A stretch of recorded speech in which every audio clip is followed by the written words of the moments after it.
নমস্কার, আমি Chhanda. Welcome to Chhanda with math. আজকের ক্লাসে আমি তোমাদের ত্রিভুজ কাকে বলে এবং তার বৈশিষ্ট্যগুলো চিত্রসহ আলোচনা করব, তাই ভিডিওটি না টেনে শেষ পর্যন্ত দেখতে থাকো।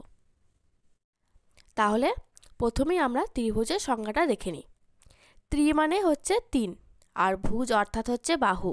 তাই কি তিনটি বাহু দ্বারা সীমাবদ্ধ সামতলিক চিত্রকে ত্রিভুজ বলা হয়। ঠিক আছে, এবার দেখো আমি নিচে একটা চিত্র অঙ্কন করে নিয়েছি। এখানে দেখো তিনটে বাহু আমি নাম দিচ্ছি, এখানে নাম দিচ্ছি এ, এখানে দিচ্ছি বি, এখানে দিচ্ছি সি। দেখো এই এ বি বাহুটা, আর একটা হচ্ছে যে এসি বাহু, আর একটা হচ্ছে বিসি বাহু। এই তিনটে বাহু দেখো আমি অঙ্কন করেছি, যেটা এখানে এই তিনটে বিন্দুতে একে অপরের সাথে ছেদ করেছে এবং একটা জ্যামিতিক চিত্র গঠন করেছে। এই জ্যামিতিক চিত্রটা কি হচ্ছে যে বলা হয় ত্রিভুজ। এবার আমরা ত্রিভুজের বৈশিষ্ট্যগুলো একটু দেখে নিই। প্রথম বৈশিষ্ট্য হচ্ছে ত্রিভুজের তিনটি কোণের সমষ্টি 180 ডিগ্রি। সমষ্টি মানে হচ্ছে যোগফল, অর্থাৎ একটা ত্রিভুজের তো আমরা তিনটে যেমন বাহু পাই, তেমন তিনটে তো কোণও হয়। এটা এটা আর এটা, এই যে তিনটে কোণ, এই তিনটে কোণ, এই তিনটে কোণের যোগফল সবসময়তে হবে কত? 180 ডিগ্রি। দ্বিতীয় বৈশিষ্ট্য হচ্ছে যে কোনো ত্রিভুজে দুটি বাহুর যোগফল তৃতীয় বাহুর থেকে বড় হবে। তাহলে কি হবে? তা দুটি বাহুর যোগফল তৃতীয় বাহু থেকে বড় হবে। এখানে দেখো আমি একটা ত্রিভুজ অঙ্কন করেছি, আমি এখানে নাম দিচ্ছি পি কিউ আর। এখানে দেখো এখানে পি কিউ বাহুটা হচ্ছে 1.5 সেমি, কিউ আর বাহুটা হচ্ছে 3 সেমি, আর পি আর বাহুটা হচ্ছে 2 সেমি। বলেছে যে কোনো দুটো বাহুর যোগফল, যদি আমি এটা আর এটা নিই তাহলে 3 সেমি আর 1.5 সেমি যোগ করলে হয় 4.5 সেমি, যেটা 2 সেমির থেকে বড়। যদি আমি 3 আর 2 সেমি এই বাহু দুটো যোগ করি তাহলে হচ্ছে যে 5 সেমি, যেটা 1.5 সেমি থেকেও বড়। আবার যদি এটা আর এটা যোগ করি 1.5 আর 2 সেমি, তাহলে হচ্ছে 3.5 সেমি, যেটা 3 সেমির থেকে বড়। তবেই কিন্তু ত্রিভুজটা গঠন করা হবে। দুটি বাহুর যোগফল তৃতীয় বাহু থেকে বড় হবে। এবার হচ্ছে 3 নম্বর বৈশিষ্ট্য। 3 নম্বর বৈশিষ্ট্য কি আছে?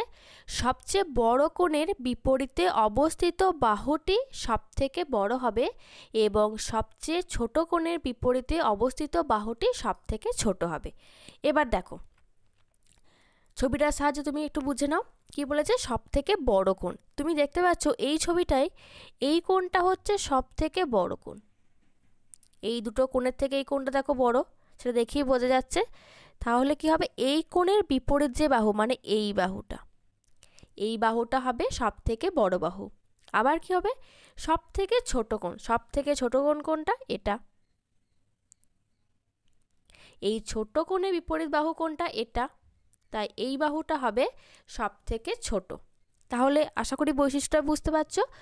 বড় কোণের বিপরীত দিকে অবস্থিত বাহুটি বড় হবে এবং ছোট কোণের বিপরীত দিকে অবস্থিত বাহুটি ছোট হবে। ঠিক উল্টো দিকেও হতে পারে, ছোট বাহুর বিপরীতে অবস্থিত কোণটি ছোট হবে এবং বড় বাহুর বিপরীতে অবস্থিত কোণটি বড় হবে। আশা করি বোঝা গেছে।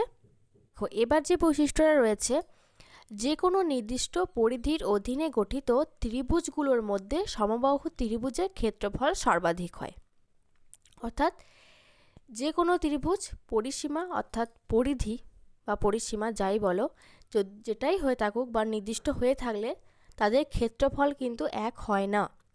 সেখানে কি হয়? সমবাহু ত্রিভুজের ক্ষেত্রফল সব থেকে বেশি হয়। আমি এখানে নাম দিচ্ছি, দেখো এখানটা আমি সমবাহু ত্রিভুজ অঙ্কন করেছি, এ বি সি নাম দিলাম, যার প্রত্যেকটা বাহুর দৈর্ঘ্য আমি ধরে নিচ্ছি এ করে, এ একক বা এ মিটার আমি ধরে নিলাম।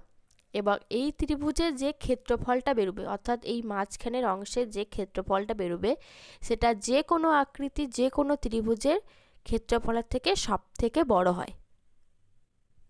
দেখো এবার হচ্ছে 5 নম্বর বৈশিষ্ট্যটা, একটা খুব ইম্পর্টেন্ট একটা বৈশিষ্ট্য। কি বলেছে? ত্রিভুজের বাহুর মধ্যবিন্দুগুলিকে বিপরীত শীর্ষবিন্দুর সঙ্গে যোগ করলে সেগুলিকে মধ্যমা বলা হয়। মধ্যমা। আমি দেখো নিচে একটা ত্রিভুজ এঁকেছি, এখানে আমি নাম দিচ্ছি পি কিউ আর হচ্ছে এখানে দিচ্ছি আমি আর।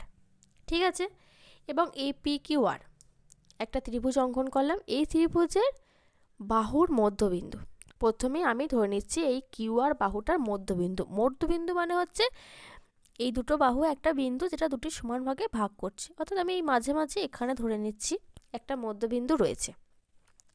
আমি আন্দাজে একটা ধরলাম, আমি কোনোভাবে এখানে মাপ বা মেপে আমি জিনিসটা নিয়ে নিকো বিন্দুটা। আমি এবার এই বাহুটার বিপরীত দিকে শীর্ষবিন্দু কোনটা? এটা। এবার এই শীর্ষবিন্দুর সাথে এই মধ্যমা মানে মাঝের এই মধ্যবিন্দু যোগ করলে যেই বাহুটা পাবো সেটা হচ্ছে এই ত্রিভুজ, এই বাহুটার মধ্যমা। আমি এবার যোগটা করে দেখাচ্ছি।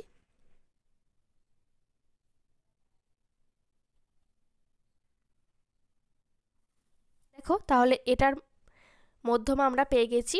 এখানে নাম দিচ্ছি আমি এ নাম দিলাম। তাহলে এই পি এ হচ্ছে কিউআর বাহুর মধ্যমা। এবার ঠিক একই রকমভাবে আমি কি করব, এটা করি। এইখানে হচ্ছে এটার মধ্যবিন্দু আর এর বিপরীত দিকে অবস্থিত এটা শীর্ষবিন্দু। এবার এটা আর এটা আমরা যোগ করে দেখাই।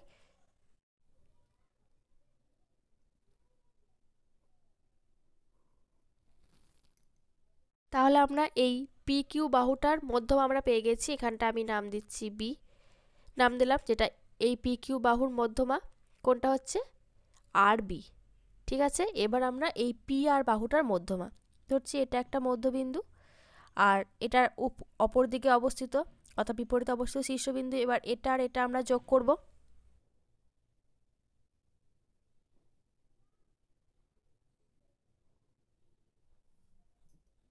তাহলে আমরা এটারও একটা মধ্যমা পাই গেলাম।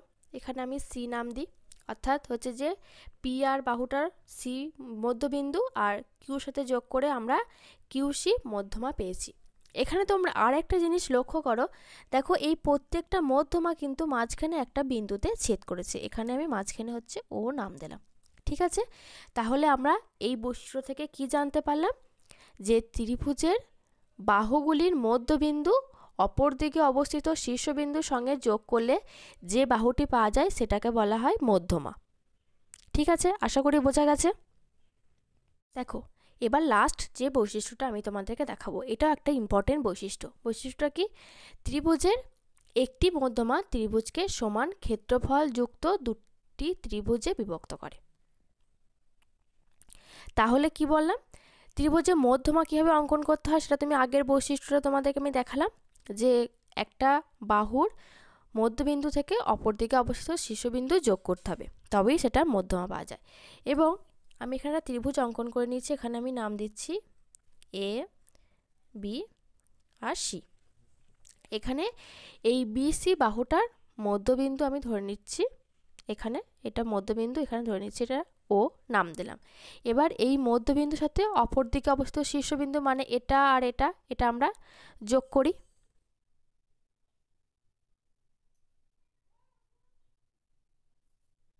দেখো যোগ করেছি এবং একটা মধ্যমা পেয়ে গেছি যার নাম হচ্ছে কোনটা, এ ও। ঠিক আছে, এবার বৈশিষ্ট্যটা কি বলেছে, ত্রিভুজের একটি মধ্যমা। একটা ত্রিভুজে কয়টি মধ্যমা থাকে? তিনটি মধ্যমা।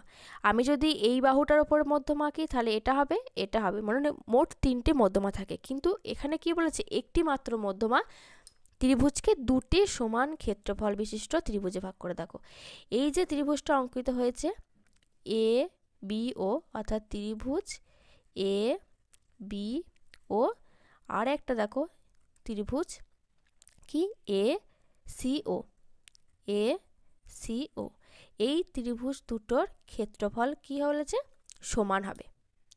আশা করি বোঝা গেছে। তাহলে আজকের ক্লাসে ত্রিভুজের বৈশিষ্ট্যগুলো আমি চিত্রসহ বিশ্লেষণ করে দিয়েছি।